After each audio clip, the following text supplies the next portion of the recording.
Les Équatoriens sont allés voter en rêvant au jour où ils auront moins peur. Entourés de soldats, un rappel que leur pays, maintenant au cœur du trafic international de cocaïne, a désormais sombré dans la violence.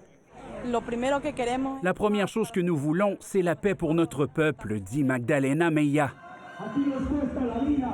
L'ex-journaliste Fernando Villavicencio faisait allusion à cette violence le 9 août, quelques minutes avant d'être abattu froidement par des tueurs à gages.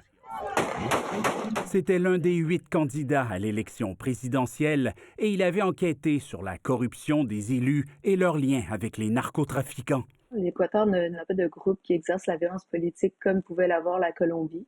Ce sont vraiment donc des groupes narcotrafiquants, comme on voit là au Mexique. Là, ce serait un profil semblable qui essaie en fait de s'infiltrer à l'intérieur de l'appareil d'État et d'influencer les décisions. La photo du candidat assassiné est encore sur les bulletins de vote, mais c'est son ami, journaliste d'enquête, lui aussi, Christian Zurita, qui a pris sa place à l'élection.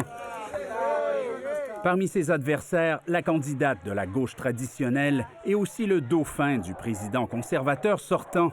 Samedi, juste à côté du café où il déjeunait, une fusillade a éclaté. De plus en plus d'Équatoriens vivent des situations comme celle-ci, a-t-il dit. Dieu merci, la police a agi. La solution ne peut qu'être régionale au niveau du trafic. Il n'y a aucune autre manière, pays par pays. C'est très difficile de procéder parce qu'on voit que les narcos se déplacent. Tout indique qu'il y aura un deuxième tour à cette élection présidentielle. Il aurait lieu le 15 octobre. Ici Jean-Sébastien Cloutier, Radio-Canada, Montréal.